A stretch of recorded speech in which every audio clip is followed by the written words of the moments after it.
اور حادثات سے بچنے کے لیے اب لاہور سے M2 اور M3 موٹر ویز کو بند کر دیا گیا ہے. حافظ آباد اور پنڈی بھٹیا میں بھی شدید دھند پڑ رہی ہے. پہلے عائشہ عطا کی رپورٹ دیکھتے ہیں, پھر اس معاملے پہ مزید بات کریں گے. منظر دھندلا گئے, سانس لینا دشوار ہو گیا. دھند کی زہریلی چادر باغوں کے شہر پر چھائی, مگر انتظامیہ پھر بھی حرکت میں نہ آئی. لاہور میں فضائی آلودگی نے پچھلے 4 سال کا ریکارڈ توڑ دیا اور شہر کے مختلف علاقوں میں ایئر کوالٹی انڈیکس 900 سے بھی بڑھ گیا ہے. روڈ پہ نکلتے ہیں تو ہم ڈرتے ہیں کہ ہم اس انوائرمنٹ سے جو کچھ انہیل کریں گے اس سے ہمیں گردوں کی بیماریاں ہو سکتی ہیں, ہمیں پھیپھڑوں کی بیماریاں ہو سکتی ہیں. حکومت کو چاہیے کہ اس پولوشن کو ختم کرنے کے لیے کوئی ٹھوس اقدام کرے. شہر میں آلودگی کا موجب بڑھنے والی فیکٹریاں اور بھٹے فعال ہیں, جنہیں بند کرانے میں محکمہ ماحولیات ناکام نظر آتا ہے. دھند نما چھائی چادر سے حد نگاہ بھی کم ہو گئی ہے. طبی ماہرین کا لوگوں کو مشورہ ہے کہ وہ غیر ضروری طور پر باہر نہ نکلیں اور جب باہر جانا ہو تو ماسک کا استعمال ضرور کریں. شہر بھر میں چھائی زہریلی دھند سے جہاں شہری مختلف بیماریوں میں مبتلا ہو رہے ہیں, وہیں انتظامیہ ہر سال کی طرح اس سال بھی حسب روایت غیر ذمہ داری کا مظاہرہ کر رہی ہے. کیمرمین حسن محمود کے ساتھ عائشہ عطا, سما, لاہور. رپورٹ ہم نے آپ کو دکھائی ہے اور بالکل ہم چونکہ میں خود یہ چیز ایکسپیرینس کر رہی ہوں تو اسموگ کا جو راج ہے لاہور میں دن پر دن بڑھتا جا رہا ہے. لیکن obvious سی بات ہے کہ گورنمنٹ کو, پنجاب حکومت کو کوئی نہ کوئی اقدامات تو کرنے ہیں. اسی پر ہمیں جوائن کیا پروفیسر ذوالفقار علی صاحب نے, انہیں شامل گفتگو کریں گے. سر بہت شکریہ وقت دینے کے لیے. Good morning.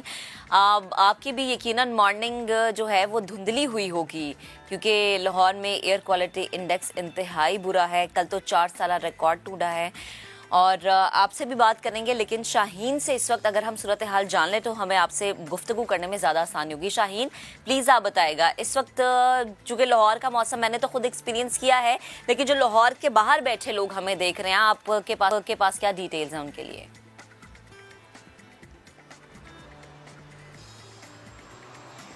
لاہور میں کل جو اسموک تھی وہ کافی زیادہ تھی. کچھ علاقوں میں تو کوالٹی انڈیکس جو تھا وہ 900 سے بھی کراس کر گیا تھا. لیکن آج فوگ کی وجہ سے اسموک میں کافی حد تک کمی آئی ہے اور لاہور میں اس وقت جو ایئر کوالٹی انڈیکس ہے وہ 200 کے قریب ہے. اور جبکہ کافی عرصے سے جو لاہور تھا وہ پہلی پوزیشن پہ تھا آلودگی کے لحاظ سے, لیکن ابھی جو صورتحال ہے لاہور چوتھے نمبر پہ ہے جبکہ انڈیا پہلے نمبر پر ہے اس حوالے سے, اگر پاکستان کے حوالے سے بات کی جائے.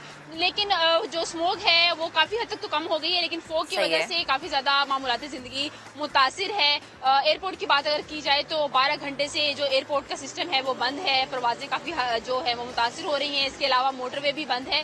رنگ روڈ کو کل بند کیا گیا تھا لیکن آج حد نگاہ کافی حد تک بہتر ہے, تو اس کی وجہ سے 70 سے زیادہ ہے, 70 میٹر سے زیادہ, تو جس کی وجہ سے رنگ روڈ کو کھول دیا گیا ہے. لیکن موٹر وے تاحال بند ہے, حد نگاہ وہاں پر 0 ہے. ایئرپورٹ کی حد نگاہ کی بات کی جائے تو وہاں پر 50 میٹر ہے. لیکن ایئر کوالٹی انڈیکس اگر آج بہتر ہوا ہے تو ماہرین پھر بھی کہتے ہیں کہ اپنا خیال رکھیں. ایسا نہیں ہے کہ موسم میں جو آلودگی کے ذرات ہیں وہ آپ کی صحت کو کافی حد تک متاثر کر سکتے ہیں, پھیپھڑے متاثر ہو سکتے ہیں. ماسک کا استعمال کریں اور جو اسپیشلی موٹر سائیکل پہ سفر کرنے والے لوگ ہیں وہ ہیلمٹ کا بھی تو استعمال کریں لیکن ساتھ ساتھ ماسک کا بھی استعمال کریں, خیال کریں, کیونکہ ایک تو سردی بہت زیادہ ہے. بالکل شاہین, ہم بھی پہلے دن سے عوام کو یہ سمجھا رہے ہیں کہ جتنا ہو سکے کووڈ میں اگر آپ نے ماسک کا استعمال کیا تو ابھی کے ٹائم پہ آپ ماسک کو لازم اپنے ساتھ ہو, بلکہ 2-3 ایکسٹرا ماسک رکھیں. اگر کسی نے نہیں پہنا ہوا تو پلیز اس کو آپ دے دیں, اس کی صحت کی بھلائی کر دیں آپ. اچھا مجھے یہ بتائیں کہ لاہور میں چونکہ ہم دیکھتے ہیں کہ جیسے لاہور کی حدود شروع ہوتی ہے کچھ ایریاز ایسے جو کہ کھلے ہیں, جیسے ڈیفینس ہو گیا, گلبرگ ہے یا کینٹ کا ایریا ہے, تو اگر آپ مجھے بتا سکیں کہ اس وقت لاہور میں کون سا ایریا سب سے زیادہ متاثر ہے؟ بیکاز ایز وی نو کہ اسکول گوئنگ جو بچے ہیں ان کے لیے بھی یہ مشکل ہے اور جو اس وقت دفتروں کے لیے نکل رہے ہیں ان کے لیے بھی یہ مشکل ہے.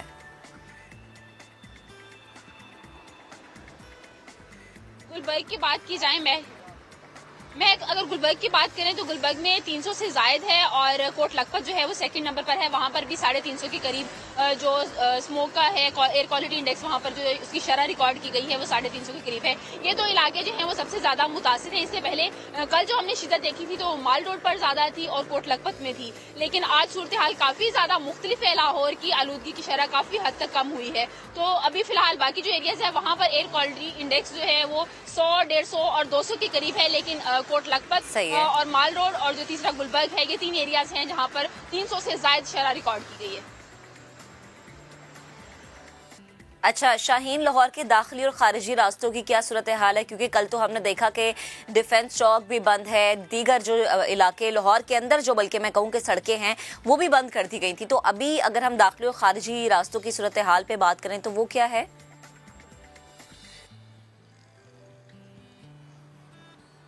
موٹر وے جو ہے وہ بند ہے، جس کی وجہ سے داخلی اور خارجی راستوں پر ٹریفک کا دباؤ کافی زیادہ ہے۔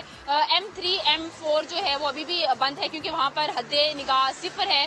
شہر کا کوئی روڈ بند نہیں ہے، کل رنگ روڈ کو بند کیا گیا تھا، پروازیں متاثر ہوئی تھی تو روڈ وہاں رنگ روڈ بند ہونے کی وجہ سے اس سائڈ پہ بھی کافی زیادہ ایئرپورٹ کے اطراف میں کافی زیادہ رش دیکھا گیا تھا، لیکن آج رنگ روڈ کھلا ہوا ہے، لیکن ٹریفک کی جو صورتحال ہے وہ بھی کافی طور پہ بہتر ہے۔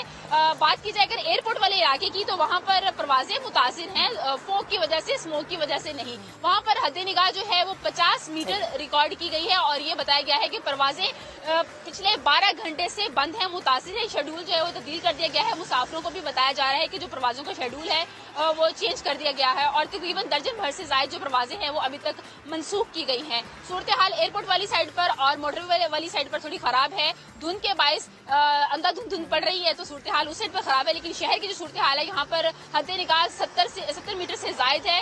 ویژولز وہ کافی زیادہ کلیئر ہیں، کوئی ایسی پریشانی والی بات نہیں ہے، لیکن شہری پھر بھی جو موٹر وے ترجمان ہیں، جو ٹریفک ترجمان ہے وہ یہی کہتے ہیں کہ فوگ لائٹس کا استعمال کریں، نمی نہیں آنے دیں لائٹ کے اوپر تاکہ آپ کو سفر کرتے ہوئے کسی قسم کی پریشانی کا سامنا نہیں کرنا پڑے۔ شہری پھر بھی غیر ضروری طور پر گھر سے بالکل ہدایات تو لوگوں کو کی جا رہی ہیں۔ شاہین آپ ساتھ ہی رہیے۔ فیصل، جیسا کہ ہم دیکھ بھی رہے ہیں، چونکہ آپ تو مناظر دیکھ رہے ہیں اور میں نے یہ چیز خود ایکسپیرینس کیا، کل تو ایسے لگ رہا تھا کہ جیسے باغوں کا یہ شہر جو ہے اس نے چادر اوڑھ رکھی ہے اور یہاں پر ہم دیکھ رہے تھے ہر طرف سفیدی تھی، نہ صرف صبح کے وقت بلکہ اگر شام کا میں ذکر کروں 6-7 بجے جو ہے آفٹر مغرب یہاں پر ایسی صورتحال تھی کہ آپ کو سامنے کھڑا بندہ نظر نہیں آ رہا تھا، یعنی آپ نہ تو سفر کر سکتے تھے نہ آپ گھروں سے باہر نکل سکتے تھے۔ آج تو چلے کچھ پھر بہتری ہے، لیکن کل بہت زیادہ خراب صورتحال تھی۔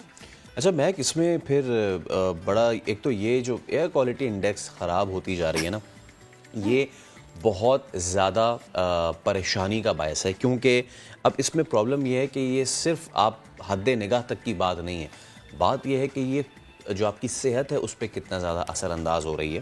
ایک تو چیز یہ، دوسری چیز یہ بھی کہ ایک ویڈیو بھی بازگشت کر رہی ہے انٹرنیٹ پہ کہ جس میں دکھایا گیا ہے 11 گاڑیاں اکٹھے جو ہے وہ آگے پیچھے ہٹ کیا ہوا ایک دوسرے کو، اور وہ اسی وجہ سے کیونکہ فوگ اتنی زیادہ تھی۔ تو اب اس میں جو لوگ ہیں نا، ان کے سیوک سینس پہ بہت زیادہ ڈیپینڈ کرتا ہے۔ بارہا موٹر وے پولیس کی جانب سے یہ درخواست کی جاتی ہے کہ اگر حد نگاہ صفر ہو چکی ہے تو بھائی آپ نہ چلائیں، ایک سائڈ پہ کھڑی کر دیں۔ اس کے علاوہ اگر آپ کو بہت زیادہ ایمرجنسی ہے تو آپ اپنی فوگ لائٹس آن کریں، رفتار بالکل کم کر دیں اور مختلف جو چیزوں کا استعمال کریں۔ تو اس میں جو عوام کی جو سیوک سینس ہے وہ بہت زیادہ میٹر کرتی ہے۔ پلس یہ تو ہم نے ٹریفک کے حوالے سے کرنے نا، پھر ہیلتھ کے حوالے سے بھی بہت زیادہ آبویسلی کیونکہ رسک ہے، اور اس میں جب دھواں اور وہ جو فصل جلتی ہے جب یہ دونوں مکس ہو جاتے ہیں تو پھر آپ کے سانس کا اتنا زیادہ ایشو آتا ہے۔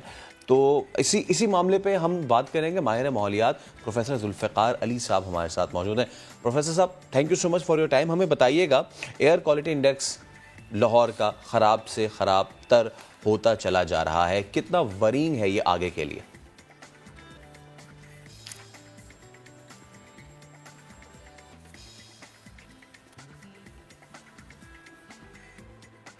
پروفیسر صاحب کو ہماری آواز آ رہی ہے؟ فیصل، ہمارا رابطہ ان سے منقطع ہو گیا ہے اور لائن کنیکٹ کرنے کی اگین ہم کوشش کر رہے ہیں۔ اور فیصل، جب آپ نے یہ بات کی نا کہ جلانے کی، فصل جلانے کی یا پھر کوڑا جلانے کی، کیونکہ یہ چیز ہم لاہور میں دیکھتے آئے ہیں، تو اس میں پنجاب گورنمنٹ کو بھی سٹیپ لینے اب بہت زیادہ ضروری ہے۔ مجھے لگتا ہے یہ کہ بہت زیادہ سختی کر دینی چاہیے اور بہت زیادہ جرمانہ عائد ہونا چاہیے، کیونکہ ہماری عوام ایسی ہی ہے کہ جب تک سختی نہیں ہوتی نا تب تک ہماری عوام